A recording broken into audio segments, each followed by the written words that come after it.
Assalamualaikum warahmatullahi wabarakatuh.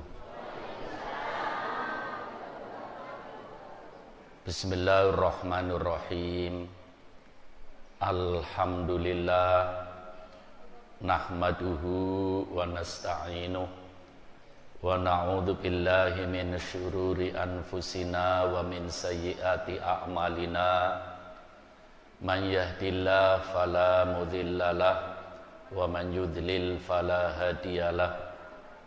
Asyhadu an la ilaha illallah wahdahu la syarikalah wa asyhadu anna sayyidana Muhammadan abduhu wa rasuluh. Allahumma sholli ala sayyidina Muhammad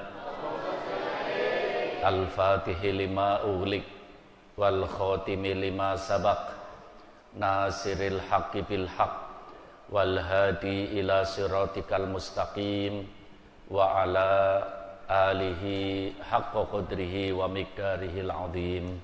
Amma ba'du.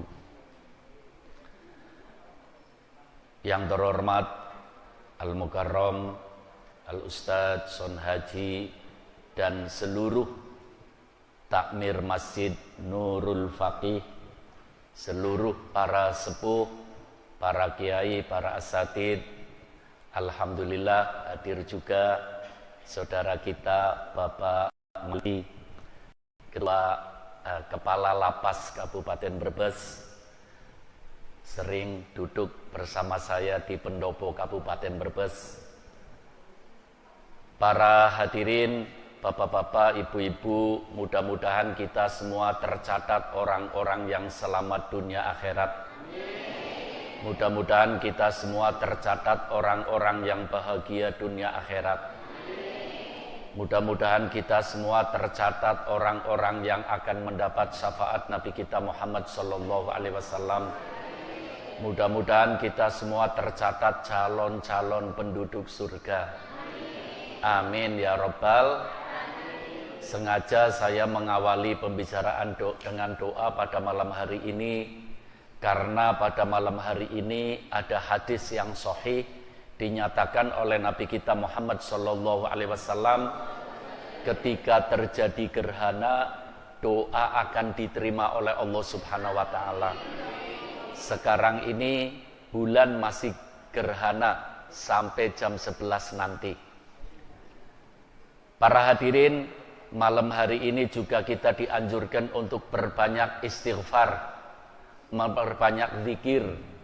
Terjadinya gerhana itu peringatan dari Allah Subhanahu wa taala.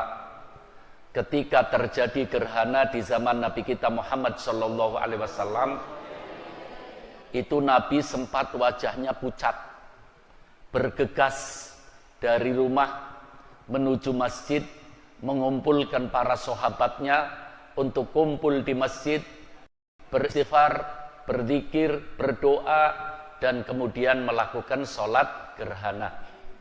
Itu yang dilakukan oleh Nabi kita Muhammad sallallahu alaihi wasallam. Para hadirin, teringat pada masalah gerhana pada malam hari ini, saya ingin menyampaikan, apalagi kaitannya dengan pencerahan Thariqah At-Tijaniyah. Saya ingin memberikan informasi dari Nabi kita Muhammad sallallahu alaihi wasallam. Kalau informasi dari Rasulullah pasti apa pasti? Pasti. Sebab Rasulullah tidak bicara melainkan wahyu dari Allah. Satu saat Nabi memberi informasi dalam hadis yang sahih. Nabi kita Muhammad sallallahu alaihi wasallam mengatakan, kullu amin turdalun. Kullu amin turdalun. Setiap tahun akan terjadi kerusakan.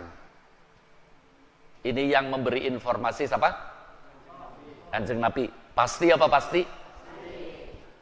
Nabi mengatakan setiap tahun akan terjadi kerusakan. Kapan Nabi berbicara ini? Lebih dari 1400 tahun yang silam. Lebih dari 1400 tahun yang silam Nabi mengatakan setiap tahun akan terjadi kerusakan. Berarti ini kerusakan sudah lebih dari 1400 kerusakan. Karena Nabi ngomongnya dulu. Sampai-sampai para hadirin, orang hidup di zaman sekarang ini tidak merasa terjadi kerusakan saking banyaknya kerusakan. Allah, ngeri para hadirin. Ya. Kalau sudah nanti rusak, puncak kerusakan akan datang hari kiamat. Sebelum kiamat nanti akan muncul namanya Dajjal. Sebelum kiamat nanti akan muncul namanya Imam Mahdi. Sebelum kiamat akan turun Nabi Isa. Ketika nanti Nabi Isa sudah wafat, Imam Mahdi wafat, Dajjal sudah dihancurkan, akan muncul satu makhluk namanya Ya'jud wa Ma'jud. Ya'jud wa Ma'jud. Baca surat Al-Kahfi. Di dalam surat Al-Kahfi disebutkan oleh Allah. Ya'jud wa Ma'jud itu para hadirin sekarang sudah ada. Tapi di satu kutub dibentengi oleh dulu zaman Dzulqarnain. Ya. Ya'jud wa Ma'jud itu para hadirin orangnya 35 meter tingginya. Telinganya satu untuk kasurnya, satu untuk selimutnya. Dari besarnya. Ya. Kalau Ya'jud wa Ma'jud sudah keluar di alam ini, manusia akan habis dimakan oleh Ya'jud dan Ma'jud. Na'udzubillah min dzalik. Di situ sudah tidak ada orang menyebut nama Allah. Terjadi puncak kerusakan, akhirnya terjadilah hari kiamat. Para hadirin, kalau Nabi tadi mengatakan kullu amin turdalun, setiap tahun akan terjadi kerusakan.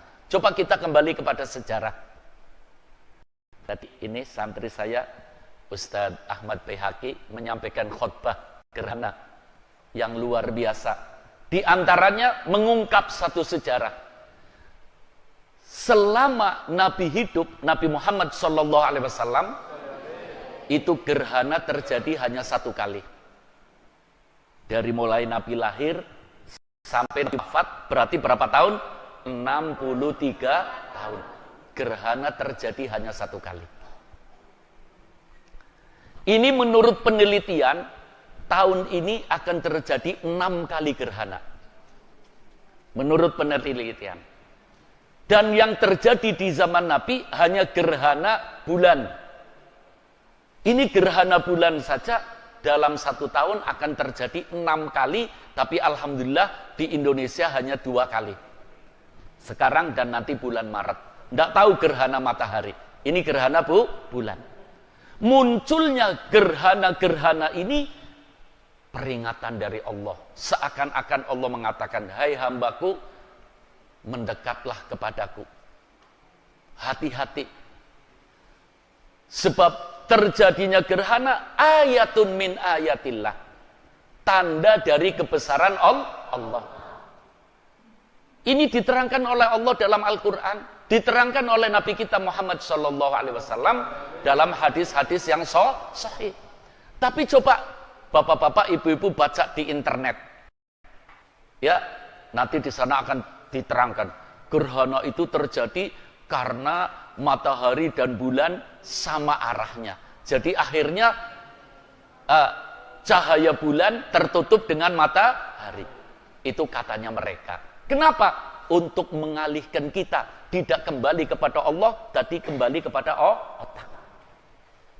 Ini termasuk satu kerusakan. Padahal Nabi mengatakan, hai umatku, kalau terjadi gerhana, tingkatkan ketakutan kita kepada Allah. Kalau terjadi gerhana, hanyalah istighfar, mohon ampunan kepada Allah. Kalau terjadi gerhana, mari kita bersedekah, mari kita melakukan sholat gerhana. Sebab ibadah yang paling puncak adalah sholat. Seperti yang dilakukan oleh Nabi dalam hadis Bukhari Muslim, itu diterangkan, idza hazabahu amrun sholat. Nabi kalau memikirkan sesuatu, ada problem, pertama kali yang dilakukan ambil air wudhu, masuk masjid, sholat 2 rakaat, sholat hajat. Laporan sama Allah. Ini harus kita lakukan sunnah-sunnah Rasulullah yang seperti ini.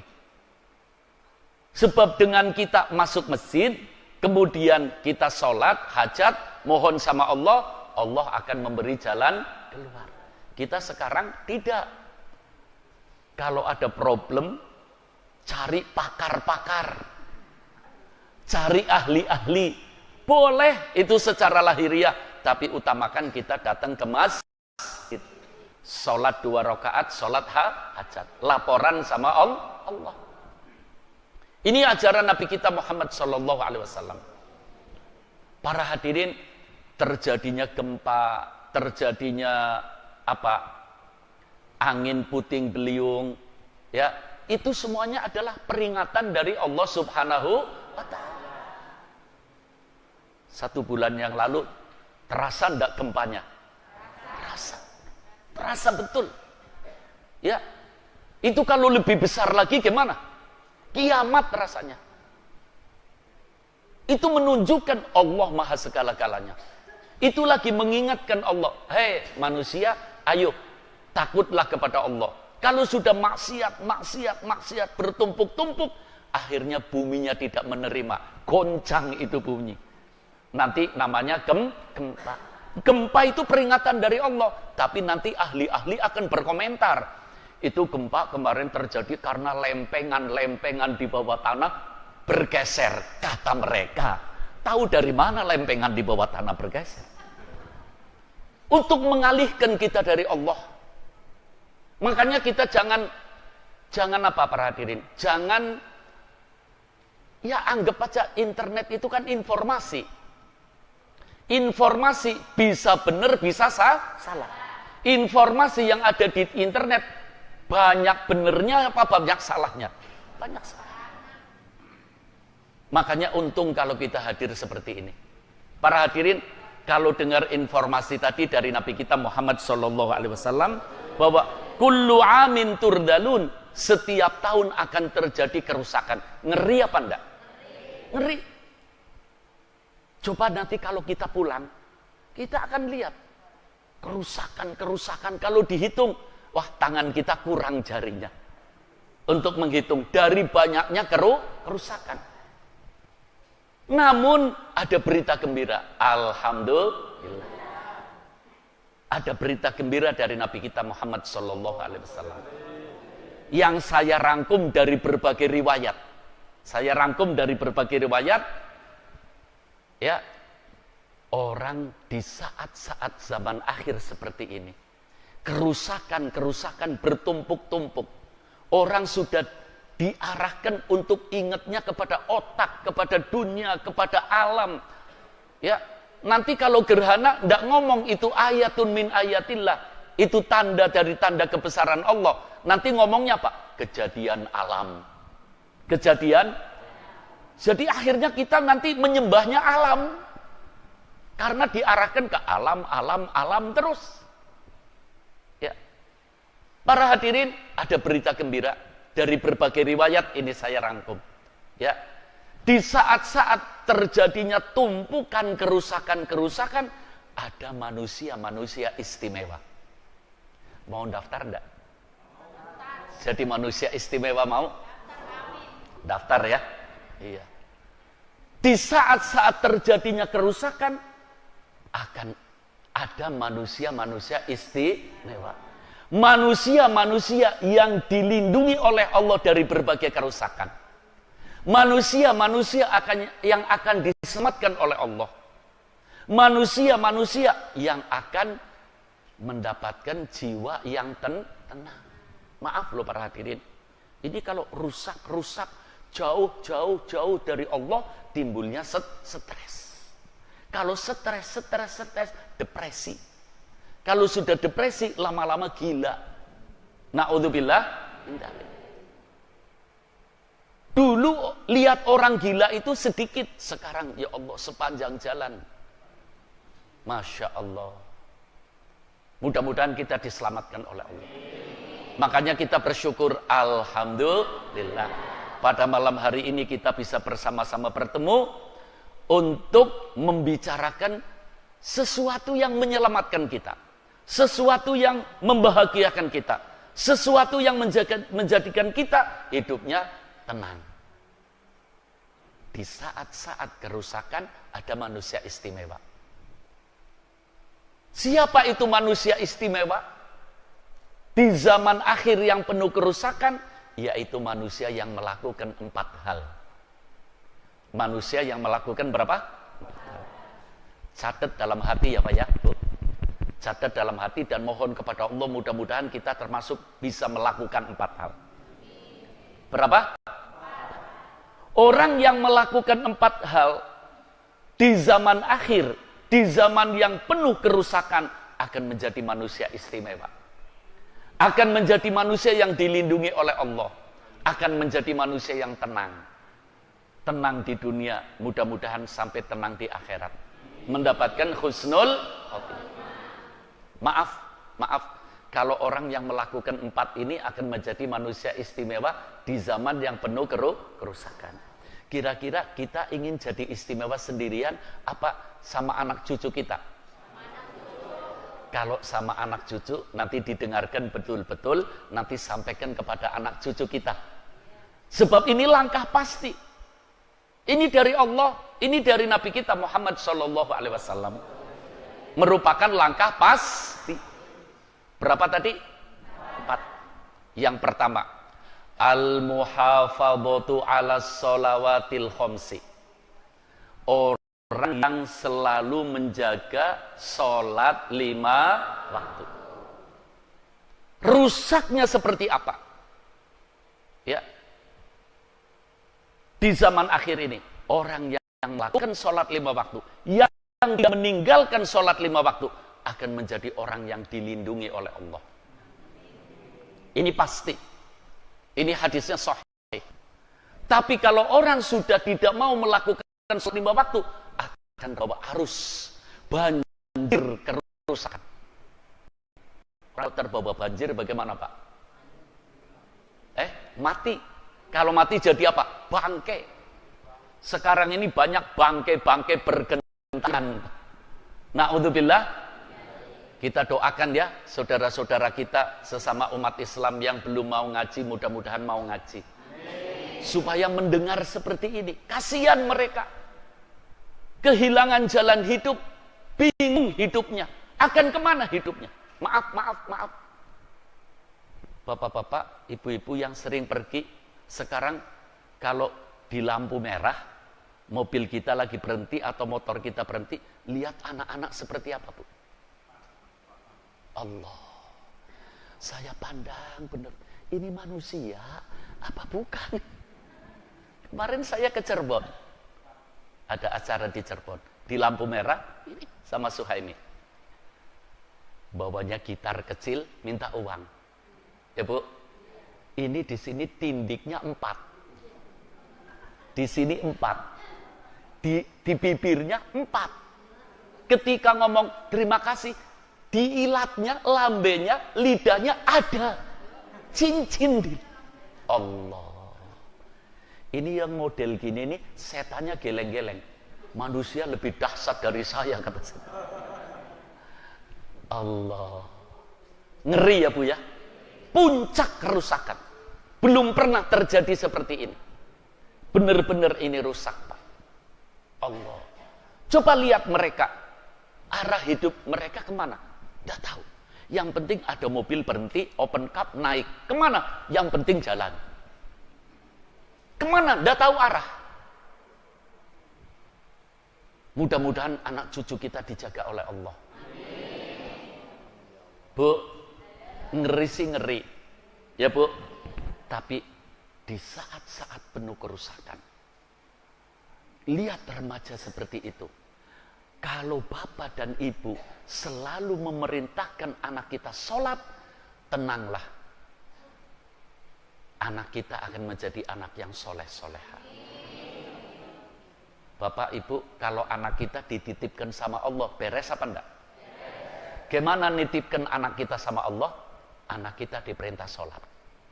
Kalau anak kita diperintah sholat, berarti anak kita dititipkan sama Allah. Tenang walaupun rusak. Berdasarkan apa? Ini hadis Muslim. Hadis yang paling sahih. Ketika orang sholat, ini pernyataan Allah dalam hadis sahih. Allah mengatakan, qasamtus sholata baini wa baina abdi kismain. Ketika hambaku sholat, baru saja Allahu Akbar, takbiratul ihram. Kita berarti menghadap kiblat. Ketika kita Allahu Akbar, Allah mengatakan apa?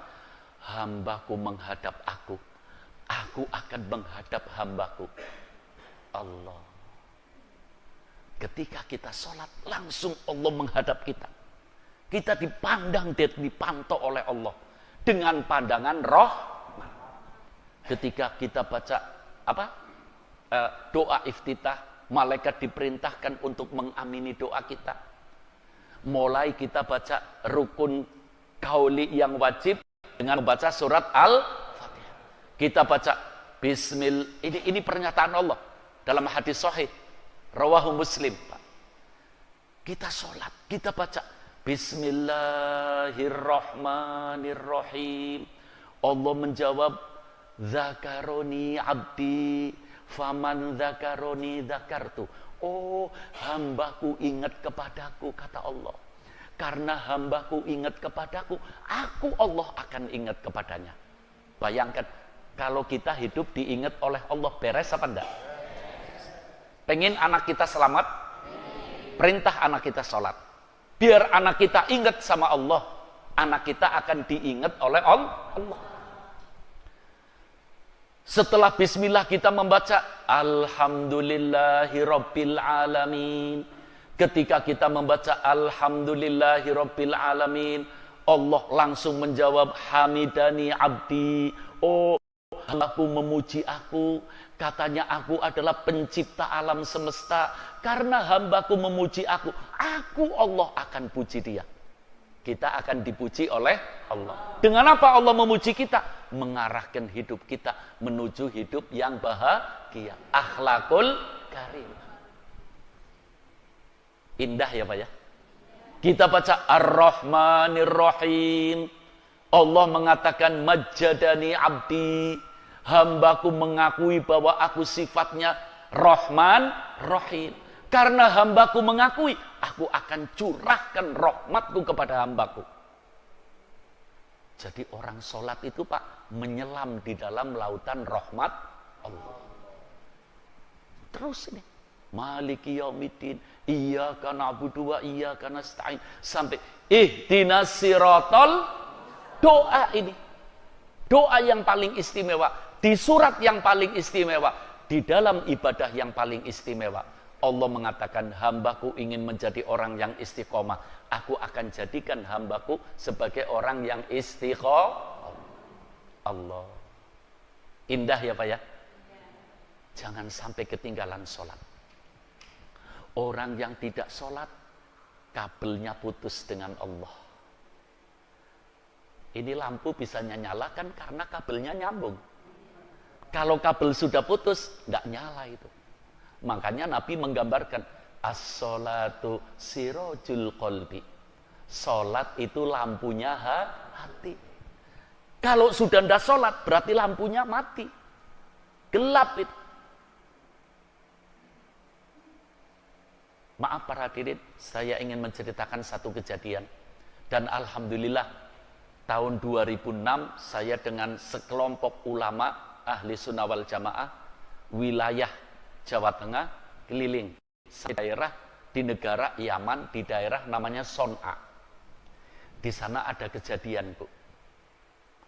Ada seorang gadis umurnya 20 tahun malam meninggal. Pagi hari dimandikan, dibungkus kain kafan, ditaruh di apa di sini namanya tempatnya mayit, katil, peranda, ya. Setelah ditaruh di peranda, diangkat, dibawa ke masjid, sholat jenazah. Persis jam 10 pagi, jenazah ini dimasukkan lubang kubur. Ketika jenazah akan diturunkan ke lubang kubur, kakak laki-lakinya turun. Ini anak laki-laki ini belum pernah masuk lubang kubur, jadi gemeter.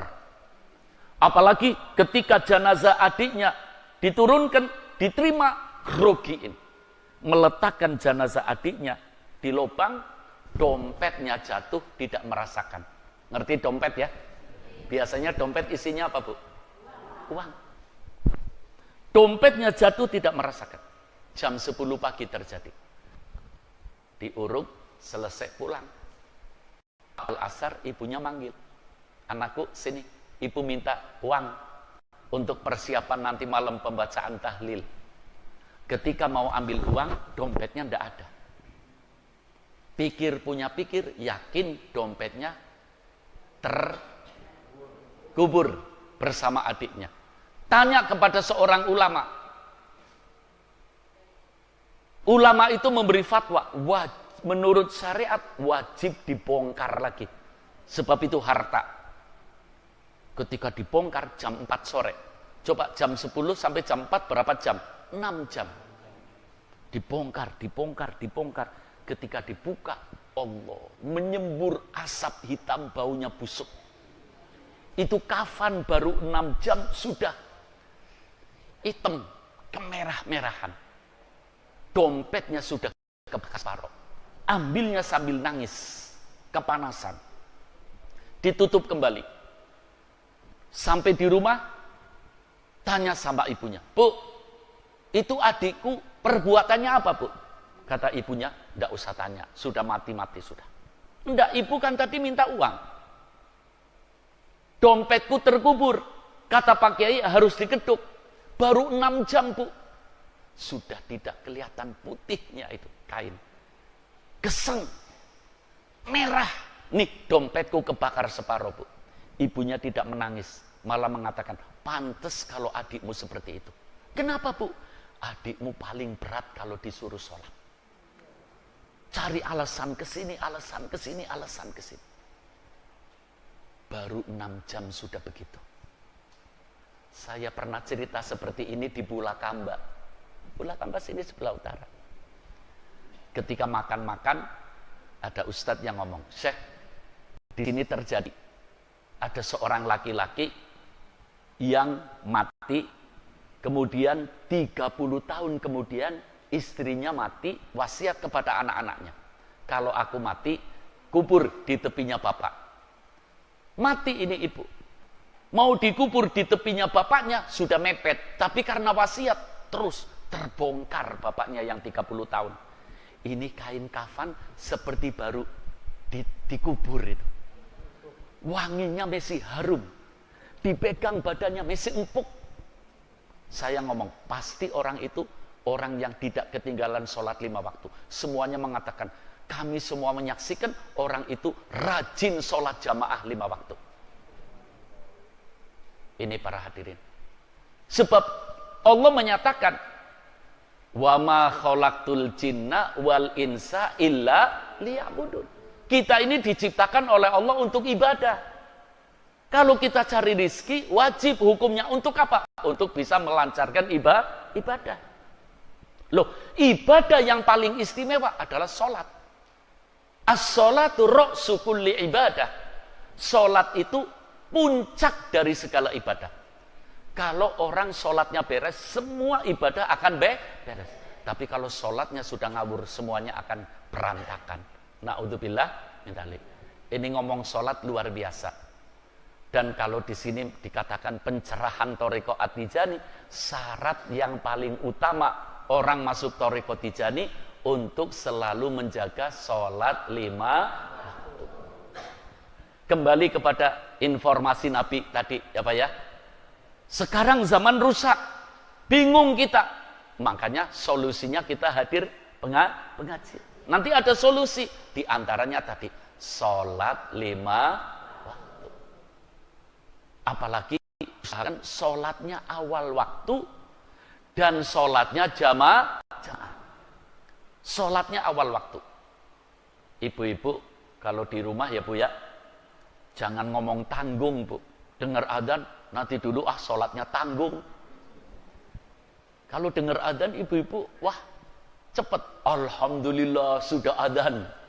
Kalau orang Jati Barang ngomong engkau tuli nanti dulu.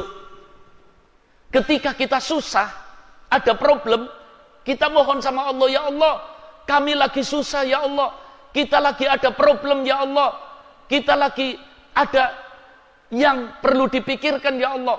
Yang bisa menyingkirkan problemku ini engkau ya Allah. Cepat ya Allah, singkirkan problemku. Allah gampang ngomong, nanti dulu ganti ya. Waktu dengar adzan nanti dulu. Nih, ada problem mintanya cepat-cepat. Tapi kalau kita rajin dengar adzan, langsung sholat, kita ada satu problem, belum mohon kepada Allah. Allah sudah maha tahu.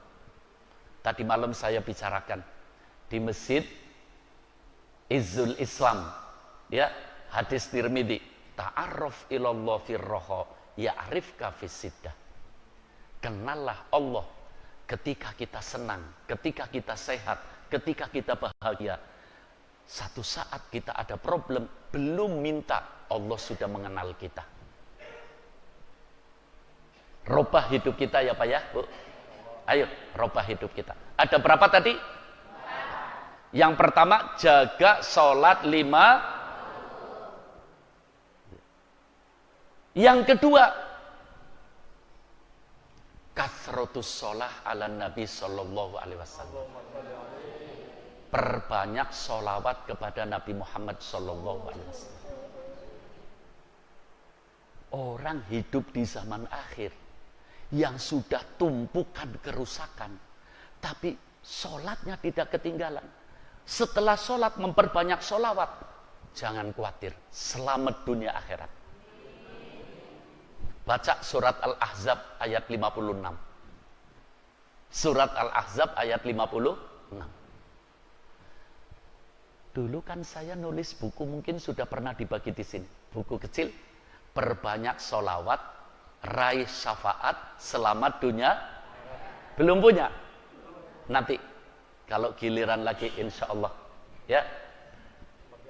Sebagian sudah. Baca itu kitab, luar biasa. Sholawat itu perintah Allah. Innallaha wa malaikatahu yusholluna ala nabi. Ya ayyuhalladzina amanu shollu alaihi wasallimu taslima. Allahumma sholli wa sallim wa barik alaihi. Surat Al-Ahzab 56. Maaf supaya kita tahu, Nabi Muhammad butuh sholawat kita, apa kita butuh sholawat kepada Nabi Muhammad? Kita yang butuh sholawat. Manusia tidak sholawat kepada Nabi Muhammad, Nabi Muhammad tidak rugi. Sudah disolawati oleh Allah, sudah disolawati oleh malaikat. Tapi kita yang butuh sholawat kepada Nabi Muhammad Sallallahu Alaihi Wasallam. Ini perintah Allah. Ya ayyuhalladzina amanu shollu alaihi wasallimu taslima. Coba bapak-bapak, ibu-ibu amati. Allah perintahnya bukan ya ayyuhan nas, hai manusia, ya ayyuhal muslimun, hai orang-orang Islam, tidak, tapi ya ayyuhalladzina amanu, orang-orang yang beriman. Tidak semua manusia bersolawat. Orang Islam belum tentu solawat, tapi kalau sudah iman pasti cinta solawat. Dan kalau kita cinta solawat, kita bergembira, alhamdulillah. Berarti kita benar-benar orang yang beriman kepada Allah. Sekarang di internet mulai ada berita, Bu. Umat Islam tidak perlu banyak sholawat. Yang penting doa untuk dirinya. Secara akliyah bisa diterima ya, Bu? Iya ya. Nabi kan sudah disolawati oleh Allah. Nabi kan sudah disolawati oleh malaikat. Lebih baik waktunya kita untuk doa untuk kita. Itu keliru. Justru doa kita akan diterima oleh Allah apabila doa kita diawali sholawat, diakhiri dengan sholawat. Bahkan ada satu keterangan. Kita punya kebutuhan banyak kepada Allah. tanpa kita memohon kepada Allah. Kalau kita terus bersolawat, Allah Maha tahu. Allah akan memenuhi kebutuhan-kebutuhan kita. Allah akan melancarkan usaha-usaha kita. Perbanyak solawat. Solawat itu macam-macam ya Pak ya. Ada solawat ar-rahmah, paling pendek. Sallallahu ala sayyidina Muhammad, sallallahu ala sayyidina Muhammad. Ada solawat Ibrahimiyah yang diajarkan oleh Rasulullah. Kita baca kalau at-tahiyat akhir. Ya. Ada solawat munjia, ada solawat naria. Solawat yang istimewa, namanya solawat apa? Fatih. Solawat Fatih. Para hadirin, ini kita harus syukur pada Allah. Hidup di zaman akhir, Allah memberi solawat Fatih. Ada orang yang ngomong, kalau solawat Fatih istimewa, kenapa solawat Fatih tidak Allah berikan kepada Nabi Muhammad ketika Nabi Muhammad hidup? Jawabannya, waktu Rasulullah masih hidup, zaman sahabat, zaman tabi'in, manusia masih baik-baik. Kerusakan masih sedikit. Tapi zaman sekarang sudah penuh dengan kerusakan. Di zaman sekarang Allah munculkan sholawat Fatih. Kalau sekarang kita amati, siapa pengarang sholawat Fatih? Tidak akan ketemu. Sebab sholawat Fatih langsung dari Allah Subhanahu wa ta'ala. Lewat seorang wali min auliyaillah namanya Syekh Muhammad Al-Bakri, keturunan sahabat Abu Bakar Siddiq, kemudian disebarluaskan oleh guru kita Syekh Ahmad bin Muhammad At-Tijani atas perintah Rasulullah sallallahu alaihi wasallam. Hati-hati jangan keliru Pak. Saya tidak mengatakan bahwa sholawat Fatih sholawat paling istimewa. Tidak. Sholawat semuanya bagus. Tapi ada sholawat yang istimewa, yaitu sholawat Fatih. Iya. Sebab saya menerangkan begini, ada kiai di Brebes yang ngomong, siapa sih yang ngomong sholawat Fatih paling hebat, paling istimewa? Saya tidak pernah ngomong gitu. Semua sholawat bagus, tapi sholawat Fatih istimewa. Istimewa, Bapak-bapak, ibu-ibu tahu, penggemar sholawat Fatih, orang yang sudah biasa membaca sholawat Fatih di dunia ini sekarang berapa? Pengikut Thariqah Tijani sudah 600 juta. 600 juta. Kita walaupun belum ikut Thariqah Tijani, yang penting kita perbanyak sholawat Fatih. Kita bergabung dengan 600 juta orang-orang penggemar pembaca sholawat Fatih. Ya. Bapak-bapak, ibu-ibu dan saudara-saudara sekalian, baik yang sudah ikut Thariqah atau yang belum ikut Thariqah, tidak ada masalah. Yang belum Thariqah itu namanya muhibbin, pecinta. Yang bahaya itu yang ingkar. Yang bahaya yang apa? Ingkar. Masih mendingan yang cuek. Yang Thariqah, aku tak belum mau Thariqah. Ini masih mendingan. Tapi yang ingkar kepada Thariqah, ini berbahaya. Sebab pembawa Thariqah adalah para wali. Allah menjelaskan, orang yang ingkar kepada waliku berarti mengajak perang dengan aku. Kira-kira ngajak perang sama Allah menang apa enggak? Belum apa-apa sudah KO. Ya, hati-hati. Kita mau Thariqah, ahlan wa sahlan, monggo. Tidak, yang penting cinta. Loh, sholawat Fatih untuk siapa? Bukan untuk Thariqah Tijani, untuk seluruh umat Islam. Syekh Ahmad Tijani mengatakan, alimun nasa sholatal Fatih liyamutu alal imani wal Islam. Ajarkan manusia untuk selalu membaca sholawat Fatih. Orang yang membaca sholawat Fatih diharapkan matinya husnul Fatih. Perbanyak sholawat Fatih. Guru saya Profesor Dr. As-Sayyid Muhammad Alwi Al-Maliki mengajarkan supaya kita rutinkan istiqomah sholawat Fatih setiap habis sholat 11 kali. Setiap habis sholat berapa? Orang yang habis sholat baca sholawat 11 kali, amati saja. Dalam jangka yang cukup relatif singkat, hidupnya akan berubah. menjadi hidup yang lebih baik dalam segala aspek kehidupannya. Ini luar biasa sholawat Fatih. Ayo kita bareng baca sama-sama yang semangat. Allahumma sholli ala sayyidina Muhammadinil Fatihi lima ughliqa wal khatimi lima sabaqa nasiril haqqi bil haqqi wal hadi ila siratikal mustaqim wa ala alihi haqqa qadrihi wa miqdarihil azim. Kita istiqomahkan setiap habis sholat berapa? Kalau kita sholatnya jamaah, zikir dulu bersama imamnya, berdoa bersama imam, baru selesai semua sama imam, kita baca sholawat Fatih 11 kali. Ya, bapak-bapak, ibu-ibu, ini kalau ngomong sholawat ya panjang. Kita kembali lagi, ya, menjadi orang istimewa di zaman akhir yang penuh kerusakan, melakukan 4 hal. Yang pertama tadi, jaga sholat 5. Yang kedua, kathratus sholah ala Nabi sallallahu alaihi wasallam. Perbanyak sholawat kepada Nabi. Yang ketiga, huduru majlisi ilmin.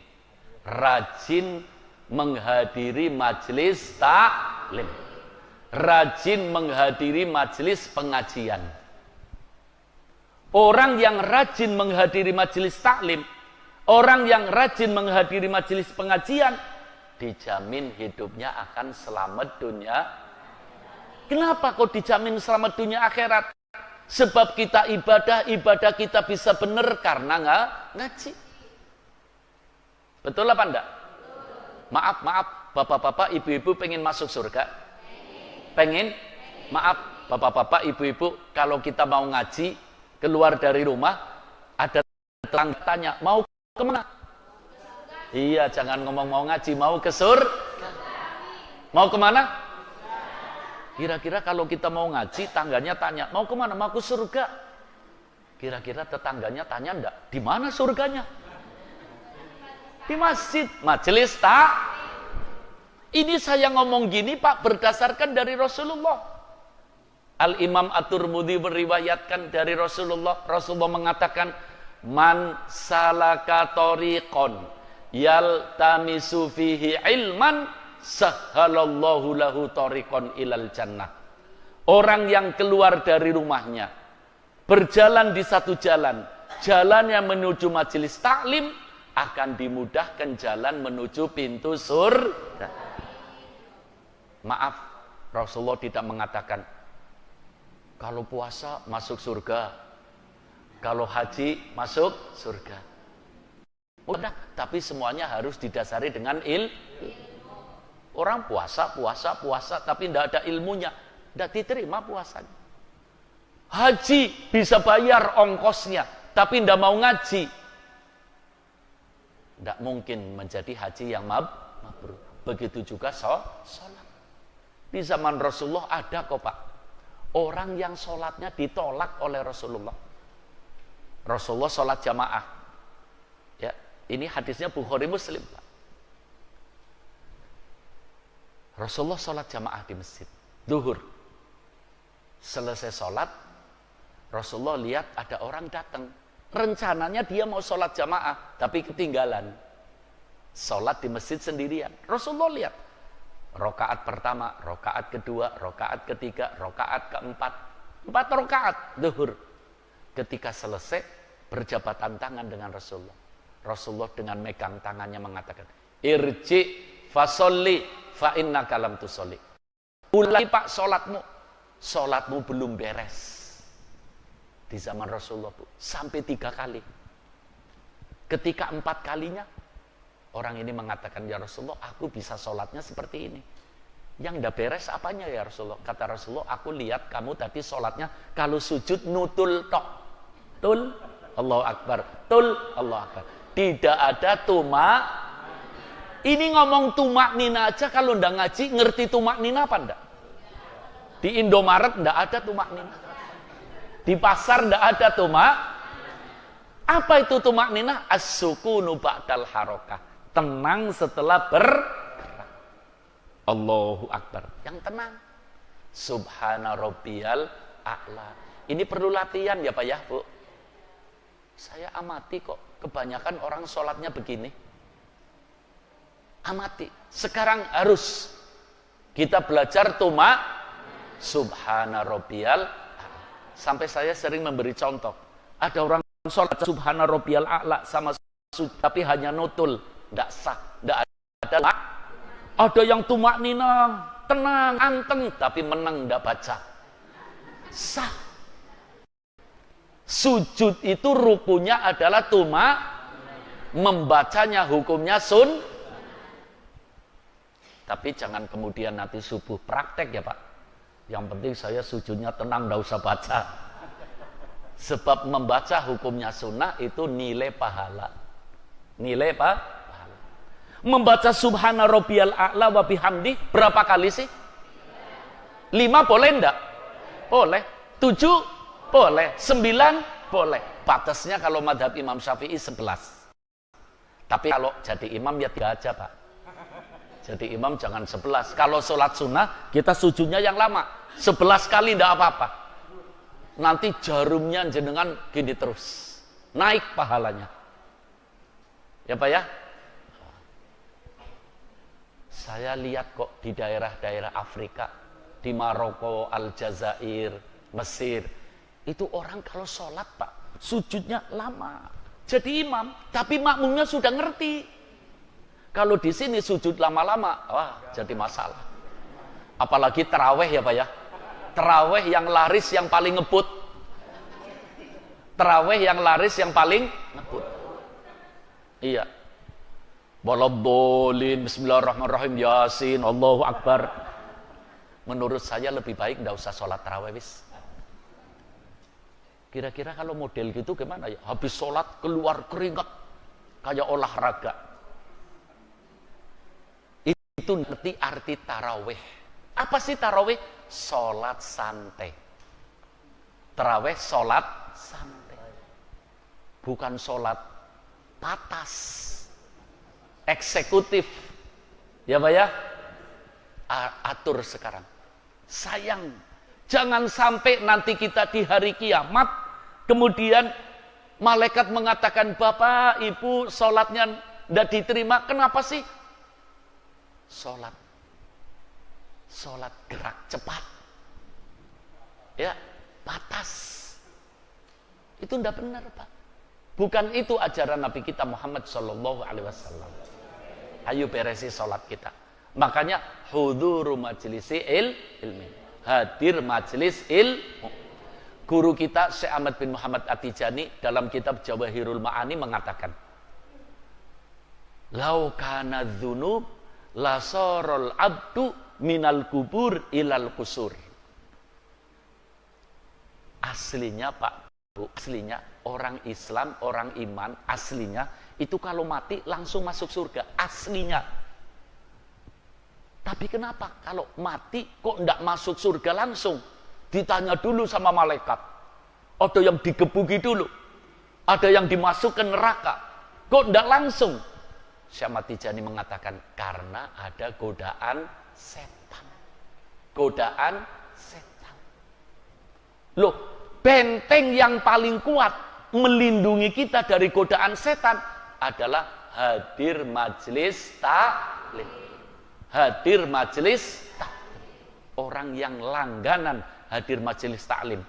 Malah disebutkan oleh Nabi kita Muhammad Sallallahu Alaihi Wasallam, hidupnya di dunia akan dilindungi oleh Allah dari godaan setan, matinya akan dituntun oleh malaikat ngucap la ilaha illallah. Ini ada kaitannya Pak, Bu, dengan Thariqah Tijani. Thariqah ini namanya thariqah ilmiah, thariqah yang didasari ilmu. Makanya ulama-ulama Tijani, wah namanya aja ulama. Ya, thariqah yang paling banyak ulamanya itu thariqah Tijani. Ulama-ulama luar biasa. Bapak-bapak sering mendengar ya, ulama-ulama Tijani yang pada datang ke tempat kita di Jatibarang, luar biasa. Selalu mengajak kita menambah ilmu. Lah, menambah ilmu itu adalah salah satu langkah menjadi manusia istimewa di zaman yang rusak. Bapak-bapak, ibu-ibu tadi apa ya? Pertama, muhafadzah ala sholawatil khamsi. Jaga sholat 5. Yang kedua, kathratus sholah ala nabi. Perbanyak sholawat kepada nabi. Yang ketiga, huduru majlisi ilmin. Selalu menghadiri majelis ilmu. Yang keempat, hifdzul lisan. Yang keempat, hifdzul lisan. Jaga lisan. Allah. Zaman sekarang yang namanya lisan diobral, Pak. Ya. Ada makalah mengatakan, Subhanalladzi ja'ala syai'an wahidan. Maha suci Allah yang menjadikan sesuatu yang satu. Lisan kan satu. Tapi dari lisan bisa memasukkan orang ke dalam surga, dari lisan bisa memasukkan orang ke dalam neraka. Na'udzubillah. Tapi orang yang hifdzul lisan, jaga lisan, banyak diemnya, itu orang yang selamat. Baca kitab kecil hadis Arba'in An-Nawawiyah. Dalam hadis sahih, Rasulullah mengatakan, Man kana yu'minu billah wal yaumil akhir, terus, falyakul khairon au liyasmut. Orang yang iman kepada Allah, iman kepada hari kiamat, maka bicaralah yang bagus. Kalau tidak bisa bicara yang bagus, lebih baik diam. Ada orang yang tanya, kalau tidak bisa diam, lebih baik minta mati cepat. Kenapa sih minta mati cepat? Lah daripada ngomong yang tidak bagus, numpuk-numpuk dosa. Ya, jaga lisan, bapak-bapak, ibu-ibu. Jangan sampai rajin ngomongkan orang. Wah, itu wereng itu. Ngerti wereng apa enggak? Wereng coklat lagi. Petani kalau sudah dengar ada wereng coklat, gemeter, Pak. Hancur semua padinya. Ibadah kita akan hancur apabila kita rajin ngomongkan orang lain. Sekarang rajin-rajin ngomongkan dirinya sendiri. Orang yang mau mengajak bicara dengan dirinya sendiri itu orang yang selamat. Bu, ngajak bicara sama dirinya sendiri bisa? Bisa. Nanti bentar lagi insya Allah kita pulang, mau tidur sudah begini, bantal kepala sudah dibantal, ngomong di dalam hatinya. Tanya, kamu sekarang umurnya sudah berapa sih? Sudah pernah tanya gitu enggak sama dirinya? Nanti kalau jawab, saya sekarang sudah 50. Itu 50 kira-kira dosanya sama pahalanya dihitung banyak mana? Allah. Ini orang yang selamat. Yang suka ngomong dirinya sendiri. Bu, malah dulu tokoh-tokoh tasawuf, Pak, itu di rumahnya sendiri bikin lubang kubur. Bikin lubang, ya ibu-ibu ndak usah ikut-ikut gini, Bu. Nanti jadi rame. Dulu begitu, Pak. Kalau terbawa setan, terbawa maksiat, lihat lubang kubur. Kamu akan masuk sini nih. Kamu akan sendirian di sini. Kamu ndak ada temannya di sini. Yang nemeni kamu adalah amalmu sendiri. Amalnya baik, jadi teman yang baik. Amalnya tidak baik, teman yang tidak baik. Baca surat Yasin. Di dalam surat Yasin Allah cerita, ada orang di alam kubur sudah ratusan tahun. Ketika datang kiamat mengatakan, baru sebentar sudah kiamat ya. Padahal sudah ratusan tahun. Kenapa? Kok betah di alam kubur? Sebab ditemani oleh sholatnya, ditemani oleh sholawatnya, ditemani oleh pahala menghadiri majelis taklim, ditemani oleh lisannya sendiri yang dijaga ketika hidup di alam dunia. Maaf Pak, lisan bisa diungkapkan sekarang lewat jari, pegang HP, beri komentar. Ada orang ngomong gini, komentari. Ngomong gini, komentari. Apalagi komentarnya nyebut nama-nama binatang. Nyebut nama-nama, wah itu dasar dajjal itu. Ini jangan dianggap ini tangan ini, jari-jari ini memencet tombol-tombol di internet. Muncul satu komentar yang jelek, dibaca oleh jutaan manusia, menjadi saksi nanti di hari kiamat. Hati-hati, jangan ikut-ikut komentaran. Ya. Dan jangan ikut-ikut baca yang tidak baik. Nanti kita akan menjadi saksi. Lebih baik baca Quran ya Pak. Kalau lihat YouTube gini-gini terus. Wah, Facebook 2 jam udah terasa gitu. Tapi kalau baca Quran baru 15 menit, ngantuk. Allah, biasakan ketika kita membaca Quran, jiwa kita bangun, jiwa kita hidup, hati kita bersinar, merasa indah hidup ini dengan membaca Al-Quran. Semua bisa terjadi dengan kebiasaan.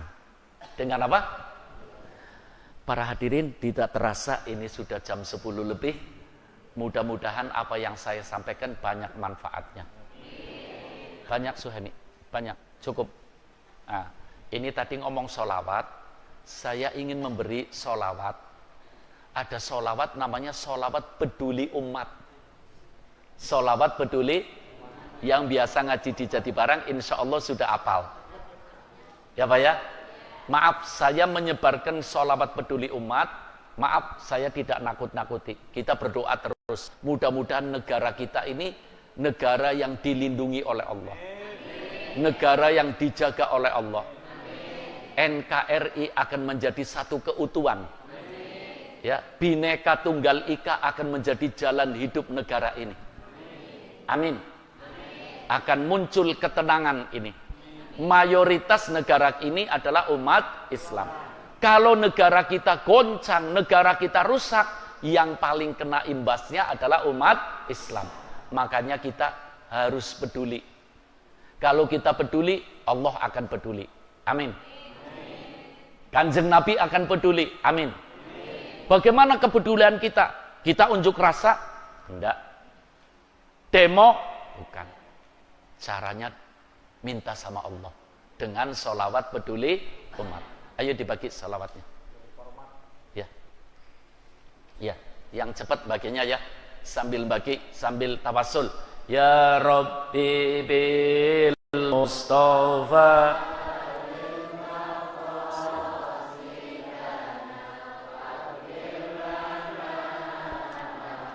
Sini Pak, iya, ke ibu-ibu. Karami ya Rabb.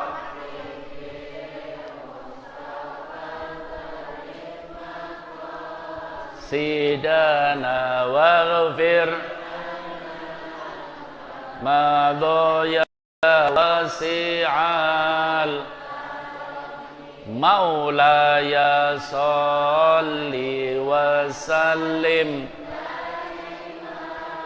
abada ala habibika khairil lihimi ya Rabb Mustafa balligh waghfir lana ma madha. Sini, satu sini. Maulaya salli wa sallim abada ala.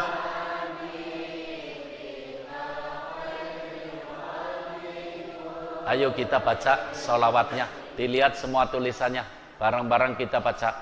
Allahumma salli ala sayyid Muhammad wa ahlikil zalimin limin wa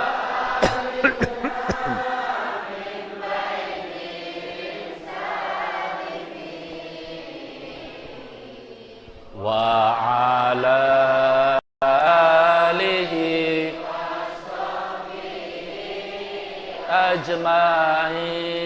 Allahumma sholli ala sayyidina Muhammad wa ahlikir bidzalimin wa akhrijna min bainihim salimin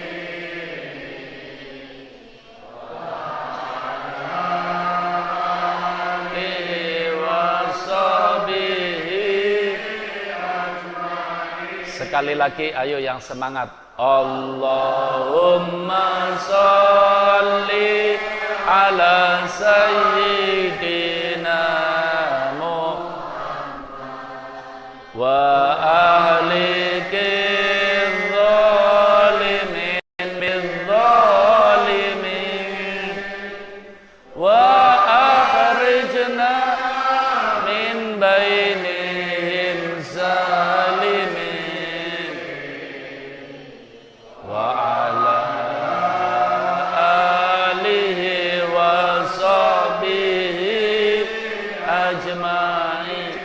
Bapak-bapak, ibu-ibu, minimal dibaca setiap habis sholat 3 kali. Seperti tadi, baca sholat 11 kali. Kalau sholat jamaah, zikir dulu bersama imamnya, doa bersama imam, selesai dengan imam, baca ini. Minimal berapa? 3 kali.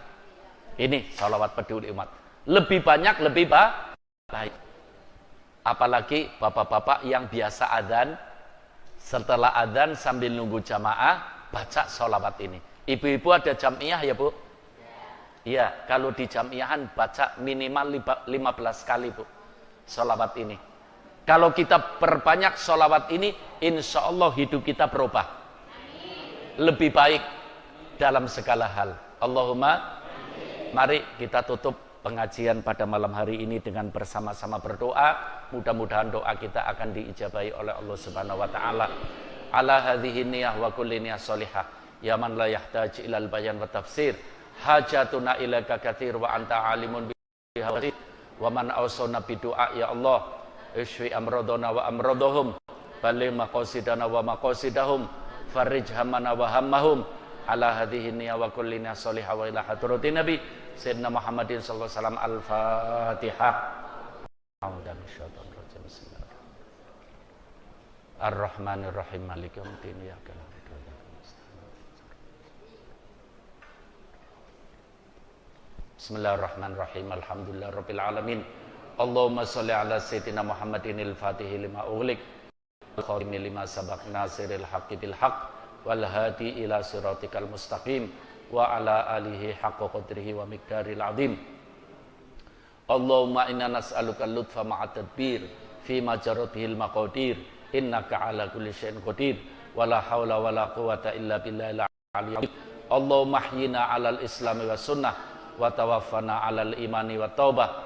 Allahumma ahsin 'aqibatana fil umuri kulliha wa ajirna min khizyid dunya wa 'adzabil akhirah. Allahumma a'inna 'ala dzikrika wa syukrika wa husni ibadatik. La ilaha illa anta ya hayyu ya qayyum bi rahmatika astaghits. La ilaha illa anta subhanaka inni kuntu minadh dhalimin. Rabbana atina fid dunya hasanah wa fil akhirati hasanah wa qina adzabannar. Sallallahu ala sayyidina Muhammadin wa ala ali sayyidina Muhammad. Subhana rabbika rabbil izzati amma yasifun wa salamun alal mursalin walhamdulillahi rabbil alamin. Taqabbalallahu minna wa minkum taqabbal ya karim. Assalamualaikum warahmatullahi wabarakatuh.